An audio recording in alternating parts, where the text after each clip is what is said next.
تو کیا آپ نمبردار بن جاتے ہیں، لوگ آپ پر اعتماد کرتے ہیں؟ کیا خدمت کریں گے آپ لوگوں کی؟ آپ کا منشور کیا ہے؟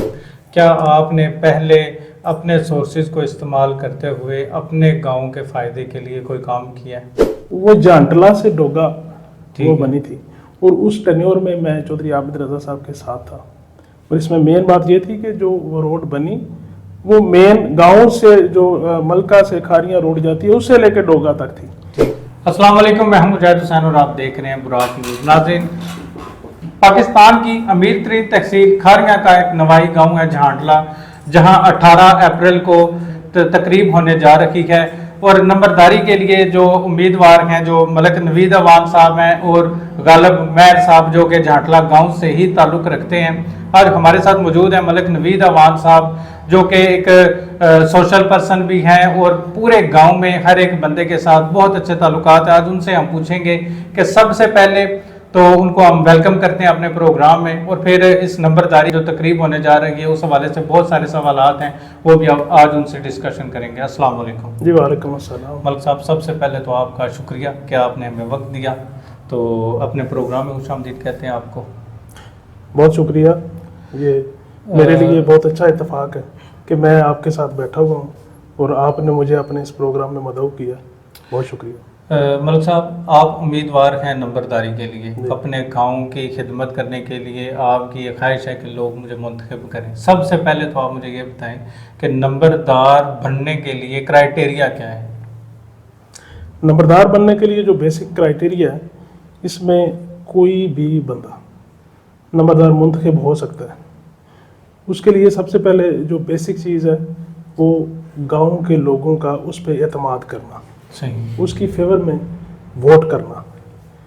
جس بندے کو لوگ منتخب کریں اپنی آزادی رائے سے، جس کو سلیکٹ کریں گے وہ نمبردار ہوگا۔ اس کے علاوہ کچھ دیگر چیزیں ایسی ہیں جو بیسک کرائیٹیریا کے لیے ضروری ہیں۔ نمبردار کے لیے پڑھا لکھا ہونا بہت ضروری ہے۔ نمبردار کی فیور میں لوگوں کا اسے منتخب کرنا بہت ضروری ہے۔ صحیح، نمبردار کا جو کردار ہے وہ صاف ہونا، چال چلن اچھا ہونا، یہ سب سے اہم چیز ہے۔ ٹھیک ہے، اور اس کے علاوہ نمبردار کو زمیندار ہونا، چونکہ ہمارا تعلق گاؤں سے ہے، ابا و اجداد سے زمینداری ہی ہمارا پیشہ ہے، تو الحمدللہ میں سمجھتا ہوں کہ ساری کوالٹیز یا ریکوائرمنٹس جو ایک نمبردار کے لیے ضروری ہیں اس قابل میں ہوں، اسی لیے میں نے اللہ کے فضل سے اس میدان میں اترا ہوں اور اس الیکشن میں کنٹیسٹ کرنے کے لیے حصہ لیا۔ آپ نے باقاعدہ کاغذات جو ہیں آپ نے جمع کروائے ہیں نمبرداری کے لیے، آپ کو منتخب کیا گیا؟ اصل میں ہمارے جو پہلے نمبردار صاحب تھے ملک شفقات احمد عوان صاحب، اللہ کی ذات ان کی مغفرت فرمائے، وہ 4 اکتوبر کو فوت ہوئے۔ ان کے فوت ہونے کے بعد جو عہدہ نمبرداری ہے وہ خالی ہو چکا ہے۔ صحیح، تو خالی عہدہ پر کرنے کے لیے اس کا جو طریقہ کار ہے اس کے مطابق میں نے اپنی اپلیکیشن گزاری جناب ڈسٹرکٹ کلیکٹر صاحب کے پاس۔ تو اس میں اکیلا نہیں ہوں، میرے ساتھ اور بھی 2 دوست ہیں جو میرے ساتھ امیدوار ہیں۔ ٹھیک ہے، ملک صاحب آپ یہ بتائیں، کیا نمبردار بن کر آپ کیا سمجھتے ہیں کہ سب سے پہلے تو ہے کہ لوگوں کا آپ کے ساتھ تعلق ہونا بہت ضروری ہے، لوگوں کا آپ کے اوپر اعتماد ہونا بہت ضروری ہے۔ اگر آپ منتخب ہو جاتے ہیں، اس پولیٹیشین ایک جماعت سے آپ کا تعلق بھی ہے، اس حوالے سے بھی آپ کو بہت زیادہ لوگ جانتے ہیں اپنے گاؤں کے باہر بھی، تو کیا آپ نمبردار بن جاتے ہیں، لوگ آپ پر اعتماد کرتے ہیں؟ کیا خدمت کریں گے آپ لوگوں کی؟ آپ کا منشور کیا ہے؟ نمبردار بننے کے لیے کسی سیاسی جماعت سے وابستگی ہونا ضروری نہیں ہے۔ ٹھیک ہے، یہ نمبرداری کا جو انتخاب ہے، نمبردار بیسیکلی ہیڈ مین ہوتا ہے، بالکل گاؤں کا ہیڈ مین ہوتا ہے، اور اس کا تقرر گاؤں کے لوگوں نے ہی کرنا ہے، اس کے لیے کسی سیاسی جماعت کا کوئی تعلق نہیں ہے۔ ٹھیک ہوگا، ٹھیک ہے، میرا جو تعلق ہے، میرا ذاتی طور پہ تعلق ہے وہ ایک پاکستان مسلم لیگ نون کے ساتھ تھا، لیکن وہ تعلق ہے صرف چودھری عابد رضا صاحب کے ساتھ. بالکل صحیح بات ہے. بحیثیت جماعت کوئی معنی نہیں رکھتا. بالکل صحیح بات ہے. میں چودھری عابد رضا صاحب کے ساتھ ہوں, ان کے ساتھ میں نے کام کیا. سیاسی حوالے سے تو یہ بات ہوگی. اللہ کے فضل و کرم سے اس سے پہلے بھی جو میرے گاؤں میں جو بنیادی ضروریات تھیں, جو ہمارے گاؤں میں ضروری چیزیں تھیں, سب سے پہلے ہمارے گاؤں کی ہستہ حالی تھی, اس کو ہم نے اللہ کے فضل و کرم سے ختم کیا. صحیح. میرے گاؤں کے جو کچے رستے تھے, کچی گلیاں تھیں, وہ آج ساری وہ پکی بن چکی ہیں اور میرے گاؤں کے لوگ اس سے مستفید ہو جائیں. آئندہ کے لیے جو ضروری چیزیں ہیں, میرے گاؤں میں بچیوں کا جو اسکول ہے وہ صرف گورنمنٹ گرلز پرائمری اسکول ہے. بالکل. تو عرصہ 70-75 سال گزرنے کے بعد بھی میرے گاؤں کی بچیاں منگلیا یا زیادہ بچے ہمارے پرائیویٹ اسکولز میں جاتے ہیں. میری پہلے بھی یہ کوشش رہی ہے, آئندہ بھی انشاءاللہ یہی ہوگی. سب سے ضروری چیز گاؤں کے لیے کم از کم high school, government girls high school ہونا بہت ضروری ہے. صحیح. اور اس کے لیے میری تگودو انشاءاللہ میں ہر مشن میں اول صف میں شامل ہوں گا. میری بھرپور کوشش ہوگی میں اپنے تعلقات کی بنا پر اپنے گاؤں کے لوگوں کے ساتھ مل کر اس کمی کو پورا کروں. صحیح. دوسرے نمبر پہ ایک بیسک ہیلتھ یونٹ ہونا چاہیے میرے گاؤں میں. ہاں بالکل. ٹھیک ہے, اس کے لیے میری ایفرٹ ہوگی. جو بنیادی سہولیات ایک گاؤں میں ضروری ہوتی ہیں, میں اپنے گاؤں کو ماڈل ولیج دیکھنا چاہتا ہوں. صحیح. یہ میرا ایک خواب ہے اور میں اس خواب کو اپنے گاؤں کے لوگوں, اپنے اوورسیز بھائیوں کے ساتھ مل کر انشاءاللہ پورا کروں گا. ٹھیک ہے. ملک صاحب آپ یہ بتائیں, آپ نے ظاہر نمبرداری کا تو ابھی ہونے لگا ہے نا, جو انتخاب ہے وہ سب کچھ, کیا آپ نے پہلے اپنے سورسز کو استعمال کرتے ہوئے اپنے گاؤں کے فائدے کے لیے کوئی کام کیا ہے؟ ہاں الحمدللہ. میں 2013 سے لے کے 2018 کے ٹینیور میں چودھری عابد رضا صاحب کے ساتھ کام کرتا رہا ہوں. صحیح. اس میں میرے علاوہ ہمارے بڑے محسن ہیں حاجی ملک شبیر اوان صاحب, ٹھیک ہے, جن کو آپ جانتے ہوں گے, ملک برادرز جی الیکٹرانکس بالکل. کے نام سے ان کا بزنس ہے, اور الحمدللہ پورے پاکستان میں ان کی جان پہچان ہے. ہم 2 لوگ ایسے تھے جن کا تعلق چودھری عابد رضا صاحب کے ساتھ ڈائریکٹلی تھا. ان کے گاؤں کے سیاسی معاملات میں جو ہے نا ہماری ان کے ساتھ اٹیچمنٹ تھی, اور انہی کی وساطت سے ہم نے یہ تقریباً 3-3.5 کروڑ کے لگ بھگ جو ایک خطیر رقم کی گرانٹ ہے, وہ چودھری عابد رضا صاحب کے ذریعے اور حاجی ملک شبیر اوان صاحب کی وساطت سے اپنے گاؤں میں ہم نے وہ پیسے استعمال کیے ہیں. اور آپ اس میں دیکھ سکتے ہیں وہ واضح ایک دلیل ہے. میں آپ کو بتاتا چلوں کہ 2013 سے 18 میں جو خادم اعلیٰ رورل روڈز پروگرام چلا تھا, جب شہباز شریف صاحب وزیر اعلیٰ تھے, تو پورے NA 71 میں جو سب سے پہلی کارپیٹ روڈ بنی تھی وہ جانٹلا سے ڈوگا وہ بنی تھی. اور اس ٹینیور میں میں چودھری عابد رضا صاحب کے ساتھ تھا. اور اس میں مین بات یہ تھی کہ جو وہ روڈ بنی وہ مین گاؤں سے جو ملکہ سے کھاریاں روڈ جاتی ہے اس سے لے کے ڈوگا تک تھی, لیکن جو گاؤں والا پورشن تھا لنک روڈ والا, وہ ہم نے اس میں بعد میں ایڈ کروا کے اس کو بنوایا. اور میں سمجھتا ہوں واحد ایک وہی پکا رستہ ہے جو میرے گاؤں کو جاتا ہے, حالانکہ میرے گاؤں کے 7 رستے ہیں. ٹھیک ہے, اور 7 میں سے صرف ایک واحد وہی رستہ ہے جس کو میں سمجھتا ہوں خوشی میں محسوس کرتا ہوں کہ میرا پورا گاؤں اس سے مستفید ہو رہا ہے. بہت زبردست.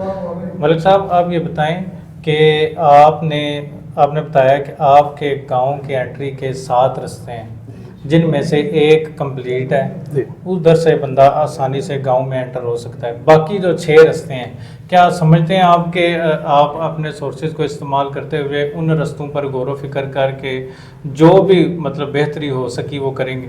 ہاں انشاءاللہ میں اپنے گاؤں کے لوگوں کے ساتھ مل کر ان کی نمائندگی کرتے ہوئے مجھ سے جو پاسبل ہوا ہے ہر فورم پہ جانے کے لیے میں تیار ہوں. اور ہم کچھ 1-2 رستے ہیں جو لوگوں نے بند کر رکھے ہیں, تو میں ان کو باغزار کروانے کے لیے, کھلوانے کے لیے انشاءاللہ اپنی پوری ایفرٹ کروں گا. اور اس کے لیے اپنا تن من دھن جو بھی لگانا پڑا میں اپنے گاؤں کی بہتری کے لیے وہ کرنے کے لیے انشاءاللہ تیار ہوں. ٹھیک ہے. اچھا یہ تو نمبرداری کا انتخاب ہو رہا ہے. پہلے ہم نے یہ سنا تھا، بلکہ سنتے تھے کہ نمبرداری جو ہے وہ نسل در نسل چلتی ہے، دادا ہے، پھر باپ ہے، پھر اس کا بیٹا آ گیا، پھر اس کا بیٹا آ گیا. تو آپ کے ابھی جو خریف ہیں وہ بھی ظاہر ہے اسی خاندان سے ہیں جن کا پہلے جن کے گھر میں تھی یہ نمبرداری. تو ابھی آپ اس کو کس طرح دیکھتے ہیں، اس کے انتخاب کو؟ آپ کی بات اس حد تک ٹھیک ہے کہ پہلے موروثی سسٹم چلا آ رہا تھا، بالکل. لیکن جو عرصہ گزرتا گیا اس میں ڈیولپمنٹ آ گئی کہ نمبردار فیملی میں کچھ لوگ ایسے تھے جو ان پڑھ آگے آنے شروع ہو گئے، بالکل. جن کی کوئی تعلیم نہیں تھی. اور بعد میں قانون میں امینڈمنٹ ہوئی اور اس میں یہ چیزیں کلیئر ہو گئی کہ کوئی بھی بندہ جو اہل ہو وہ نمبردار منتخب ہو سکتا ہے. اور جو موروثی حق ہے اس میں اس فیملی کو پرائرٹی ہے. وہ کل نمبردار کے 100 نمبرز ہوتے ہیں. ٹھیک ہے. نمبردار منتخب ہونے کے لیے 100 نمبرز ہوتے ہیں اور اس میں سے وہ 30 نمبر ایسے ہیں جو آپ کو وہ حق دیتے ہیں جس کو ہم ہیریڈیٹری کلیم کہتے ہیں. وہ موروثی حق کی بنا پہ ان کو اعزازی طور پہ 30 نمبر ملتے ہیں، لیکن اس کے آگے جو بقیہ 70 ہیں وہ بھی پورے کرنے ضروری ہیں. صحیح ہے. کیا وہ آپ 70 نمبر آپ کو اس بات کا یقین ہے، آپ امید رکھتے ہیں کہ آپ کے وہ جو بقیہ 70 نمبر ہیں وہ اچیو کر جائیں گے؟ ہاں الحمدللہ، مجھے پورا اللہ کی ذات پاک پہ کامل توکل ہے اور جو کرائٹیریا میں اس پہ فال کرتا ہوں. ٹھیک ہے.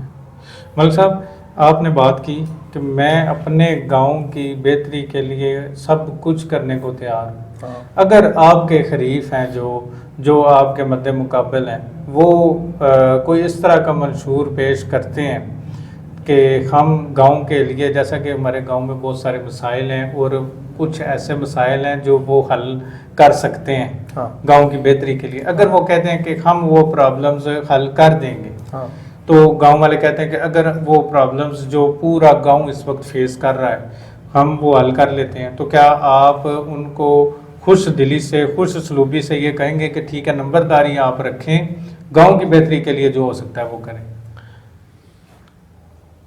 پہلی بات تو یہ ہے مجاہد بھائی کہ یہ ساری جتنی ریہرسل ہے، یہ جتنی ایفرٹ ہے، بالکل یہ ہو رہی ہے گاؤں کی بہتری کے لیے.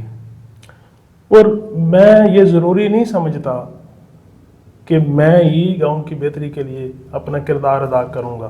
ٹھیک ہے. میرے ساتھ یا وہ لوگ جو میرے اس وقت میرے مد مقابل ہے وہ گاؤں کی بہتری کے لیے اگر کام کریں گے، میں انشاءاللہ ان کے ساتھ شانہ بشانہ مل کے ان کے ساتھ کھڑا ہو کے اپنے گاؤں کی جو بنیادی ضروریات ہے یا جو محرومیاں ہیں جن کا ہم ازالہ کر سکتے ہیں، بالکل میں ان کے ساتھ کھڑا ہوں گا انشاءاللہ. زبردست، بہت زبردست بات کی. ملک نوید صاحب ہمارے ساتھ موجود تھے. بہت ہی زبردست ان کا منشور ہے کہ اپنے گاؤں کی بہتری کے لیے، جیسا کہ پورے گاؤں کے لوگ یہ جانتے ہیں کہ اپنے سورسز کو استعمال کرتے ہوئے انہوں نے جتنے بھی گاؤں کی بہتری کے لیے کام ہو سکتے تھے یا جو یہ کروا سکتے تھے انہوں نے کروائے. اور اگر یہ نمبردار بن جاتے ہیں، اگر اختیارات ان کو مل جاتے ہیں، تو پھر گاؤں کے لیے اور بھی مزید بہتر کام کر سکتے ہیں. گاؤں میں جیسا کہ ان کا منشور ہے کہ سب سے پہلے بچیوں کا گورنمنٹ ہائی اسکول جو ہے وہ منظور کروائیں گے. جتنے بھی بچے ہمارے دوسرے گاؤں میں جاتے ہیں، پرائیویٹ سکولز میں پڑھنے کے لیے جاتے ہیں، ان کے لیے سہولت ہوگی. گاؤں میں جتنے بھی بنیادی مسائل ہیں، راستوں کے مسائل ہیں یا لوگوں کے بہت سارے اس طرح کے مسائل ہیں جو حل کرنے کے لیے آپ کو اپنے سورسز کی ضرورت ہوتی ہے. اور ان کے جیسا کہ انہوں نے بتایا کہ چودھری عابد رضا صاحب کے ساتھ ڈائریکٹ تعلقات ہیں، اور اس وقت چودھری عابد رضا صاحب پورے حلقے میں واحد ایسے کینڈیڈیٹ ہیں جو بغیر جو ہے اختیارات کے، بغیر ایم این اے کی سیٹ کے اپنے بل بوتے پر ہر گاؤں کے مسائل حل کرتے ہیں. اور اس وقت اگر ہم اپنے حلقے کی سچویشن کو دیکھیں، دوسرے حلقے جتنے بھی ہیں جو ہمارے پنجاب کے ہیں، سب کی نسبت ہمارے حلقے میں ساری سڑکیں جو ہیں کارپیٹ بنی ہوئی ہیں، سارے جتنے بھی سہولیات ہیں وہ ساری چودھری عابد رضا صاحب کی کاوشوں سے ہوئے ہیں. اور جتنے بھی وزراء بنے ہیں مسلم لیگ نون کے دور میں،